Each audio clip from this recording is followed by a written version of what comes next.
Hey guys, good evening. I hope all of you are having a wonderful day. So, this is me, Siva Prasad, and as you know, I am bringing this lecture series to you on science and technology current affairs, right? So, I hope you have watched my session one where I discussed about notifiable diseases. Then we talked about Mars solar conjunction, right? I hope it was understood to you. In case there are any questions, you can leave comments over here. I will definitely look up the comments and try to come up with answers in the future sessions I'm doing with all of you, right? So before starting today's session, as you know, I have to tell you about one of the initiative undertaken by Unacademy to make learning more exciting and fun for you, right? It's already an enriching activity. Our objective is to make it more easier and more fun for you. So that's the reason we came up with the concept of Unacademy Combat, right? This is the most competitive gamified UPSC civil services battle that you're going to face. You're going to compete with thousands and thousands of learners. I also participated in this, and it was a very fun event. Many of my students and other learners participated in this. This is completely free of cost.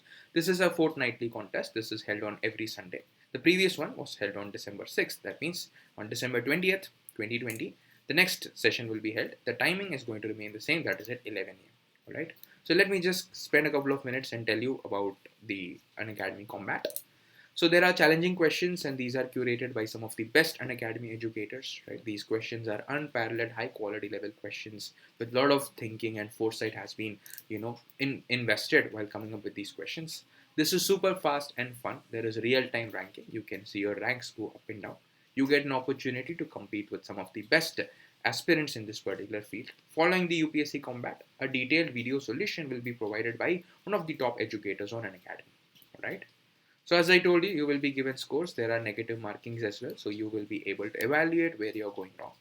There is a leaderboard, and I would, you know, encourage all of you to try to make it to one of the top few ranks and be a part of the leaderboard so that you are acting as an inspiration for the rest of the aspirants. And this is also a self motivation for you if you're one of the top leaders whose name is appearing in the leaderboard. You get ratings, and there are a lot of awards that you get to earn. You get a lot of badge of honors, etc. These are things you can unlock depending on your performance, right? So if you look at the contest format, there are going to be 45 minutes allocated. Overall, there are 60 questions, and we have around 13 combats that are planned for you. We have 6 different sections you're going to be tested on. There's going to be relative scoring, and as I told you, this is a fortnightly competition. That means every fortnight, that means every 2 weeks, you're going to have this contest. This is going to be held on alternate Sundays. Okay, every alternative Sundays, you're going to have this competition. So it's giving you an opportunity to prepare for the contest as well. All right. The most exciting aspect is that not only do you get an enriching experience and a learning experience out of this combat, you also get to win amazing prizes. Like for example, there's this Apple MacBook in store for people who are scoring the first rank. Then we have Apple iPad Mini for people who are scoring second rank. Then for third rank, we have Apple AirPods. And then for the top 100 rankers, we are giving out 1,000 Amazon vouchers. All right. This is a wonderful experience. I hope all of you are as enthusiastic about this as I am. As I told you, this is completely a free contest. You don't have to spend any amount of money over here. All you require for unlocking this particular package is you would require a code. So you can just use this code AKMSIVA. You will be able to avail this particular opportunity and try and compete in this combat. All right. With this, let us actually take up today's topic. So as I told you, we are doing some concepts from science and technology current affairs. Along the same lines, let's talk about something called as magnetospheric multi-scale mission. All right, let's try to understand this. First of all, remember, this is NASA's mission. All right, so if it's a mission by ISRO, something related to India, then we need to understand it in greater depth. Like, how are we launching it? Which orbit are we putting into? Is it going to be launched by a PSLV, GSLV, PSLV C-43? What is it? Those things, those information, those details you need to remember. Take it. So if it's a mission by NASA, so maybe all the trivial details you can just skip. All right. Overall objective of the mission, you understand.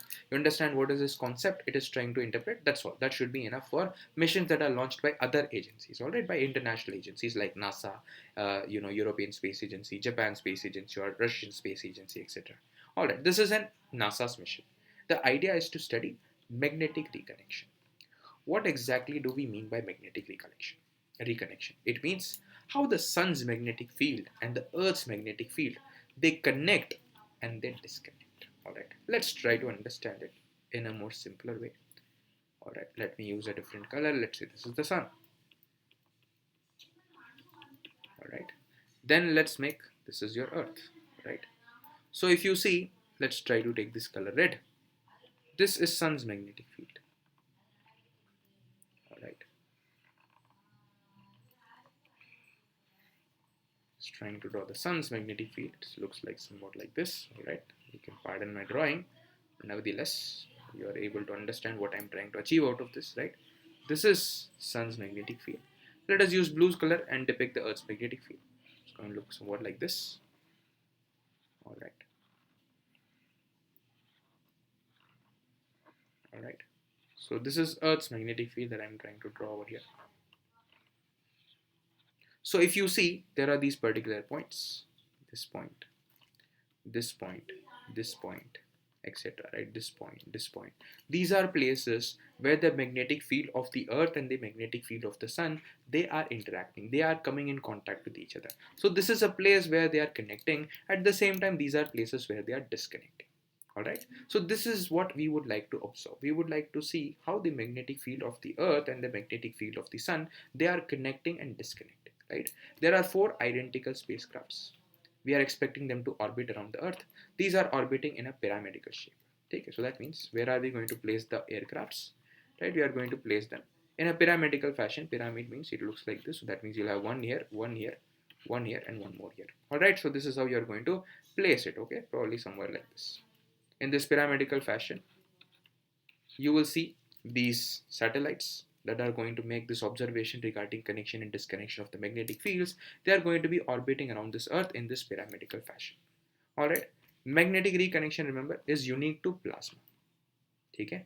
Reconnection, it occurs when the magnetic field lines, they cross and they release a gigantic burst of energy. So I am saying connection. What do you mean by connection? What exactly does this connection mean? What exactly event occurs during this connection?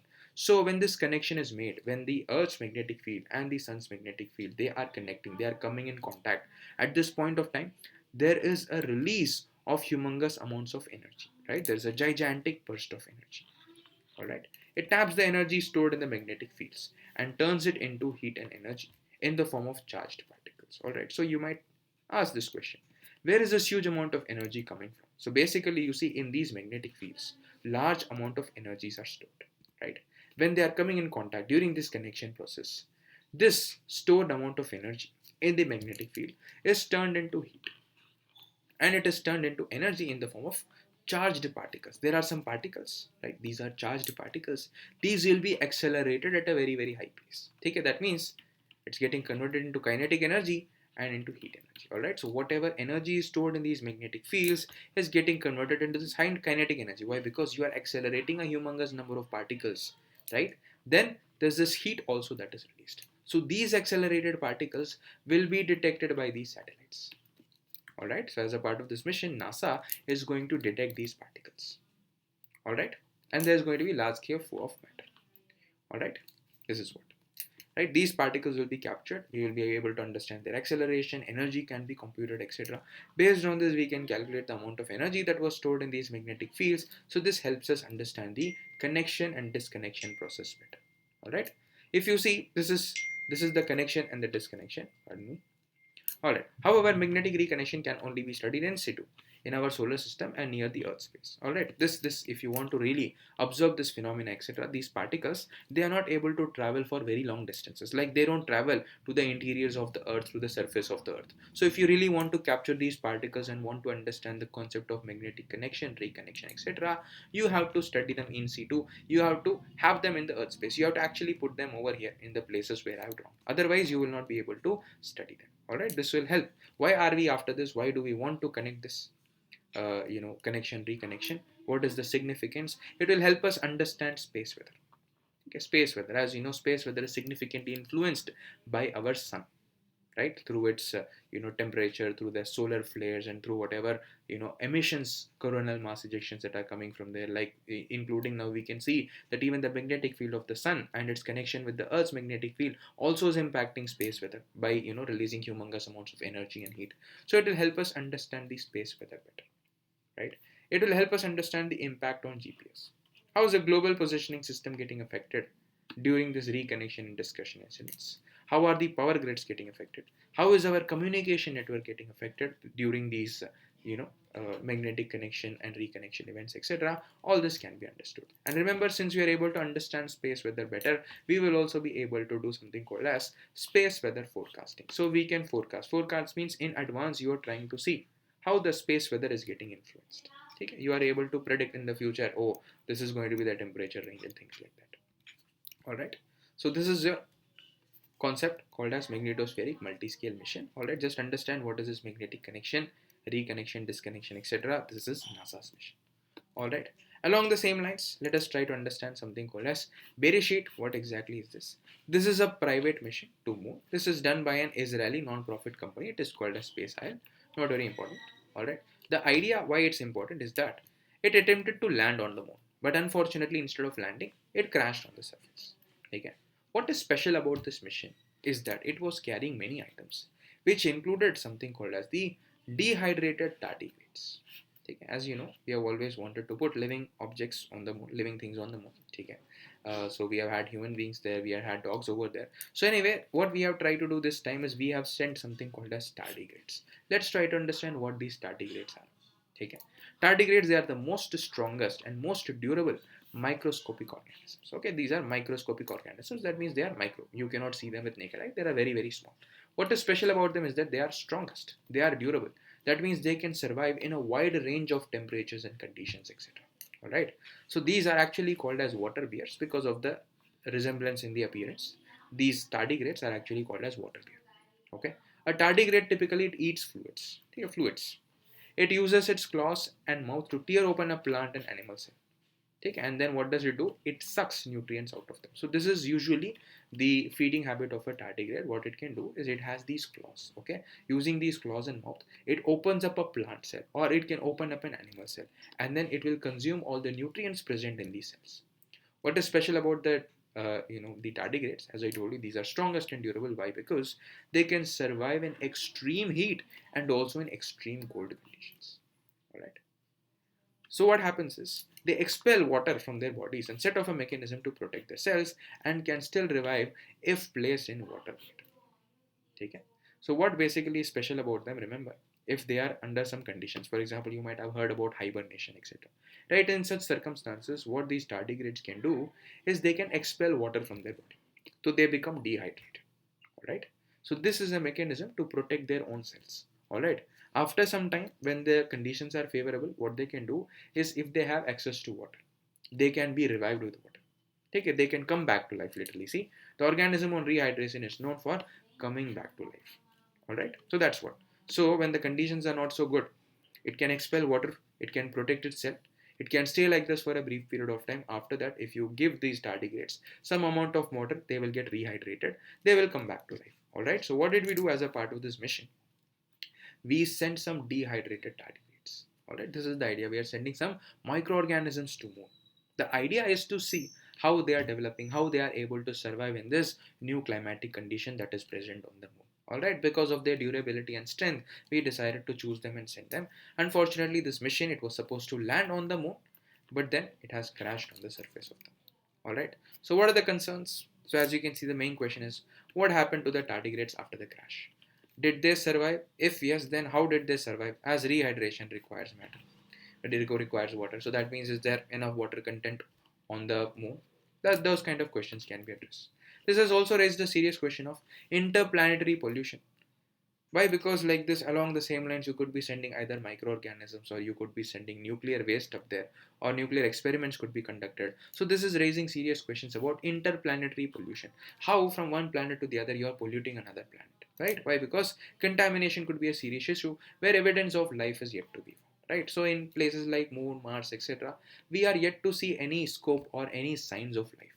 So it is possible over here by carrying out pollution, for example, by putting these microscopic organisms like tardigrades, we might be destroying life that might evolve in these places. Right? That's what.